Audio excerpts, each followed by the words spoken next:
Mga anak, halina kayo. May pasalubong ako sa inyo. Bungad ni Loida sa kanyang tatlong anak nang makauwi ito sa bahay mula sa buong araw na pagtatrabaho. Dali-dali namang nagsilapitan ang kanyang mga anak upang salubungin ang kanilang ina. Wow! Bagong mga karton, nanay. Tiyak akong masarap na naman ang higa natin mamaya. Saad ng panganay na si Rico. Hiningi ko talaga ito, anak, sa aking amo. Alam ko kasi na matutuwa kayo rito. Naku, nay, marami pong salamat sa inyong pagdadala ng karton sa bahay. Nagtatrabaho sa isang factory candy itong si Loida. Munting kaligayahan na nga nila kung maituturing ang pagkakaroon ng bagong mga kahong karton. Pinagkakasya lamang kasi nila ang kanilang pamilya sa maliit na barong-barong at pinagtagpi-tagping luna bilang kanilang dingding at butas-butas na yero. Sa kanilang paanan ay lupa at upang maging komportable sila'y nilagyan nila ito ng karton. Ngunit sa pagtagal ay hindi maiwasan na mabasa ito at maluma. Habang nakahiga ang magkakapatid at akmang patulog na ay biglang nagwika ang kanilang bunsong kapatid na si RJ. Sa tingin nyo kaya ay makakahiga pa tayo sa totoong kama? Sa patag at malambot na kama? Yung gigising tayong hindi na masakit ang ating likod dahil may mga tipak na batong nahigaan natin. Saad pa ng bata, huwag kang magsalita ng ganyan, RJ. Baka mamaya ay marinig ka ni nanay. Sita naman ni Rico. Kaya nga, magpasalamat na lamang tayo kay nanay dahil meron tayong tutulugan. Ginagawa naman niya ang lahat para mabuhay tayong tatlo. Sambit naman ng pangalawang kapatid na si Aisa. Nangangarap lang naman ako. Basta paglaki ko at nakapagtapos ako ng pag-aaral, ay bibili talaga ako ng kama at magpapagawa ako ng magandang bahay para kay nanay. Sige na nga, matulog ka na, RJ. Kung ano-ano na lamang ang sinasabi mo riyan. Sana sa isang linggo na naman ay makapag-uwi si nanay ng bagong karton. Para naman ay gagawin ko itong aparador. Sambit naman ng panganay na kapatid. Ang hindi alam ng magkakapatid ay gising pa rin ang kanilang ina at naririnig ang kanilang kwentuhan. Natutuwa man si Loida sa kwentuhan ng magkakapatid, ngunit hindi rin niya maiwasan na malungkot dahil sa hirap ng kanilang buhay. Nais man kasi niyang bigyan ng maginhawang pamumuhay ang mga ito, ngunit hindi niya ito magagawa dahil sa liit ng kanyang sinasahod. Makalipas ng ilang linggo ay labis ang pangamba ng mag-ina dahil mayroon daw papalapit na bagyo. Marahil ay hindi kakayanin ng bahay nila ang parating na bagyo at kailangan nilang lumikas. Nay, may babalikan pa ba kaya tayo? Paano na lamang po ang ating mga gamit? Tanong naman ni Rico. Pabayaan nyo na iyon, anak. Ang mahalaga ngayon ay maging ligtas tayong lahat. Lumikas sila sa pinakamalapit na eskwelahan at kahit na nasa patag at may matibay silang nasisilungan ay hindi maiwasan ng mga bata na maisip ang kanilang barong-barong at sa muli ang karton ang kanilang kapiling bilang higaan. Nang lumipas ang bagyo ay binalikan nila ang kanilang tirahan. Ngunit nalungkot sila nang tuluyan ng nawasak ng bagyo at naanod ng baha. At muli silang bumalik sa kanilang tinutuluyang eskwelahan habang hindi pa nila inaayos ang kanilang mga gamit. Malamig ang sahig, mga anak. Heto ang karton. Isapin nyo na lang para hindi malamigan ang inyong mga likod.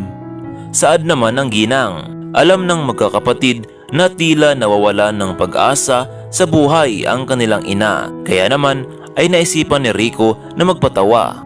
Itong karton na ito talaga ang paborito ko. Sa tuwing ito ang ating ginagamit ay daig ko pa ang nakahiga sa isang mamahaling kama. Sambit naman ni Rico. Ako rin. Ito talaga ang paborito ko. Kahit walang unan, parang minamasahe talaga ang likod ko. Saad naman ni Aisa. Hindi ko kayo maintindihan. Noong isang araw ay sinasabi ninyo na masakit ang inyong katawan. Tapos ngayon ay sasabihin nyo na parang kama. Ako nga rin, ang sakit-sakit ng likod ko. Ang ginaw-ginaw pa dahil wala tayong kumot.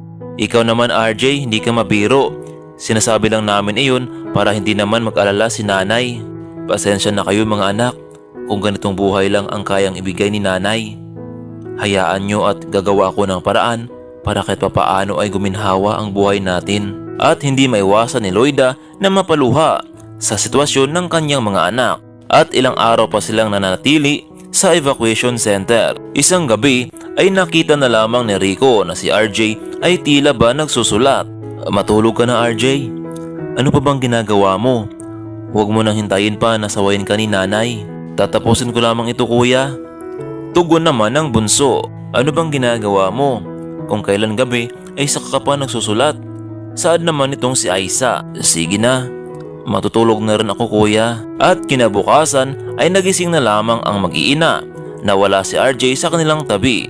Hinanap nila ito at kung saan saan. At mabuti na lamang pagdating ng tanghali ay umuwi na rin ito. Saan ka ba galing, bata ka? Halos aatakihin ako sa paghahanap sa'yo. Sambit ng ina. May pinuntahan lamang po ako, Nay. Pasensya na po kayo. Yumuko na lamang si RJ. Huwag mo nang ulitin ang bagay na iyon, anak. Sa susunod ay magpaalam ka kung alis ka. Muling pahayag ni Loida. At dahil doon, napayuko na lamang si RJ. Mula noon ay araw-araw na tila may inaabangan itong si RJ. Akala mo ba hindi namin napapansin? Siguro ay may nagawa kang kasalanan. Sambit naman ni Aisa. Wala naman. May hinihintay lang ako. Umamin ka na, RJ. Ano bang ginagawa mo? Kung hindi ay isusumbong kita kay nanay. Sinabi niya ngang wala. May hinihintay lamang akong dumating.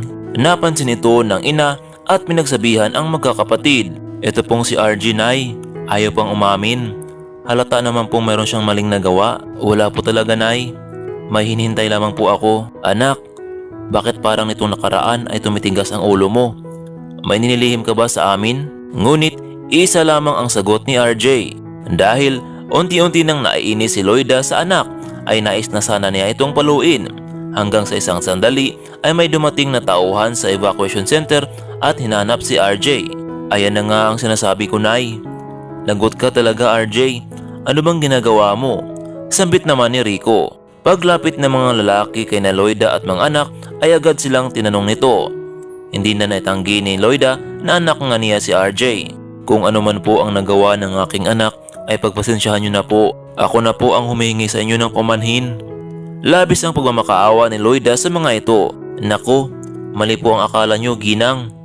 Naparito po kami dahil gusto po naming ipabatid sa inyo na natanggap po ng aming kumpanya ang sulat ni RJ. Ang may-ari po mismo ang nakabasa ng kanyang sulat na pinadala. Labis naman ang pagtataka ng mag-iina. Hindi po ba ninyo alam na sinulatan po kami ng iyong anak? Heto po ang sulat niya.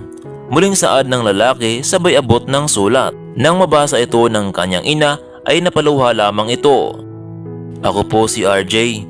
Bata pa lamang po ako ay nasa karton na po kami natutulog. Pero masaya po kami kapag ang karton po ninyo ang aming tinutulugan.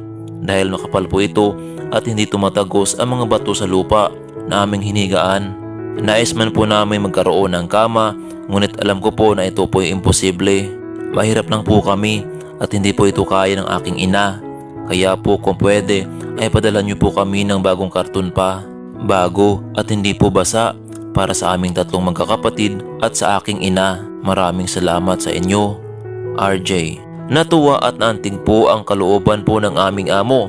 Kaya po ay nais niyang sabihin sa inyo na bibigyan po kayo niya ng isang maliit na bahay upang mayroon kayong tirahan. Saka imbes na karton ay may kama na rin po kayo para komportable ang inyong pagtulog. Napakabusilak ng puso ng anak ninyong si RJ. Maswerte po kayo sa kanya. Nang gabi pa lang iyon ay nagpuyat ang bata na gumawa ng liham sa address na nakasulat sa karton na kanilang hinihigaan. Ang mga sandaling nawala naman pala si RJ ay dahil pumunta pala ito sa post office upang ihulog ang kanyang liham. At napatalo na lamang sa galak sina Rico at Aisa. At dahil sa wakas ay may titirhan na sila. Samantalang napayakap naman ng mahigpit si Loida sa kanyang anak na si RJ sa labis na pagpapasalamat sa ginawa ng anak. Masayang lumipat sa bagong tirahan ang mag-iina. Sa pagkakataong ito ay makakahiga na talaga sila sa isang kama. At sa bagong tirahan ay baon nila ang mga matatamis na kanilang nakaraan. Bitbit ang mag-iina ang pag-asang isang araw ay mas magiging maginhawa pa ang kanilang buhay. Hanggang dito na lamang muna, kaibigan. Sana'y nagustuhan niyo ang munting kwento nating ito. Maraming salamat at paalam.